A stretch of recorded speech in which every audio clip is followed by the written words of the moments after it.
Good morning. It's Harvey Jackson from Exceed Grain Marketing.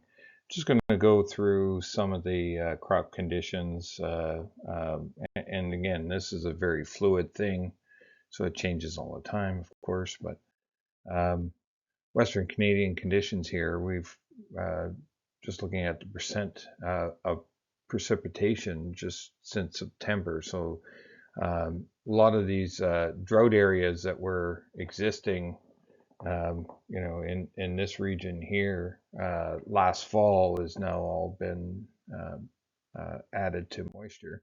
And then if you look at it just from April 1st till a couple of days ago, um, it, percent of average precipitation is actually starting to go through this northern corridor uh, a lot higher than normal as well.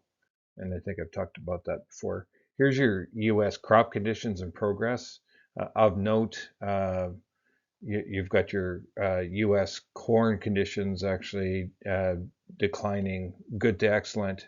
So um, by 2 points in both soybeans and corn from last week.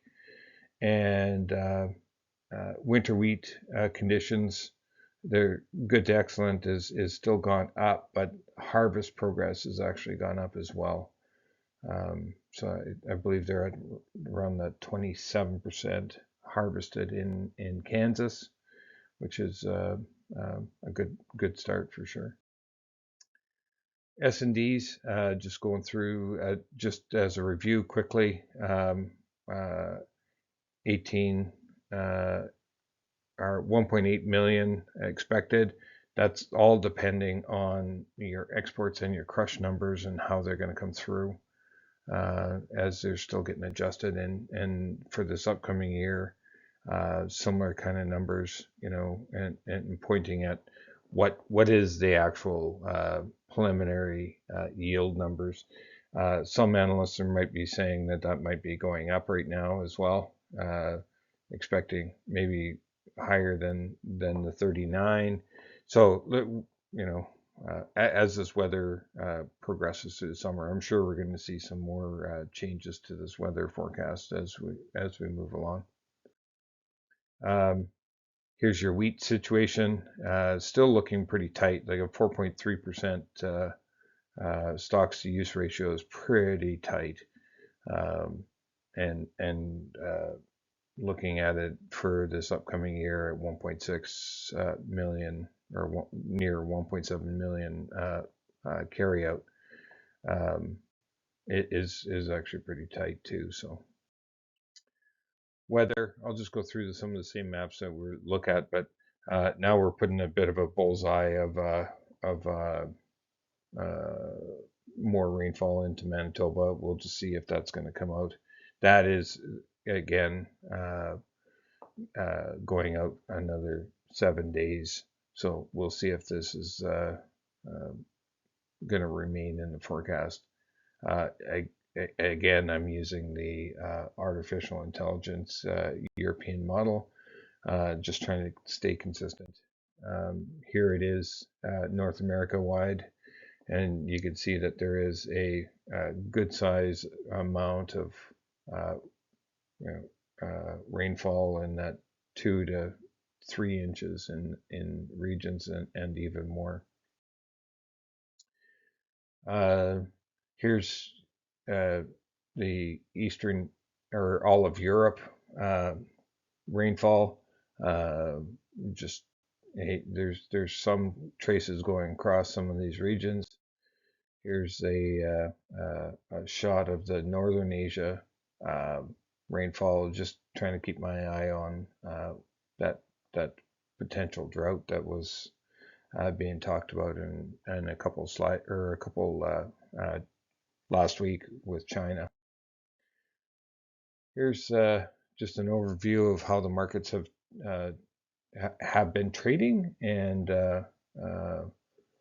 you've got your spring wheats basically flat to down, canolas just slightly down, rapeseeds up a little wee bit, soybean oil is flat, and your soybean seed is up a little wee bit as well. So depending on how that forecast is actually going to come about, it seems like we're trading a forecast in the U.S. and Canada, and we'll see if significant rainfall or the rainfall for 7 days out is going to hit those key growing regions. Canola on the short term. So what I'm showing here is just short term and longer term charts for canola and wheat, but we are up against the 76 or 78.6 retracement value, very close here, as you can see. Are we going to break down? And if we break down, we've got below $600 values on the November contract. Here I'm just showing the daily nearby over an extended period of time since 22, and where we are, and what kind of trend we're in here. And this is the same here, going even farther back. So what I want to just reiterate is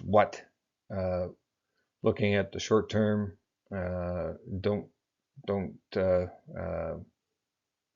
think that there isn't something to look back at, because there's a lot of history in this contract, and I only went back to the 14-15 in this range. So if we go back to wheat, your short term is actually trading right at your 100% retracement, and that's a significant area to hold. But then you have to look back a little bit farther. Okay, where and when was the last time we actually traded to those values? And it would take us all the way back into the 2021 era. So it's quite a length of time, and you can see right where the market is trading, and the market trades below that value for quite a bit of time as well. And here's your upcoming dates. So there's a couple key dates that you got the U.S. and then you got your Stats Can, both kind of going to give us some a numbers for your crop planted estimates for the end of the month. So next week will be a bigger week for the markets. And that's all I have for you today. So have yourself a great day.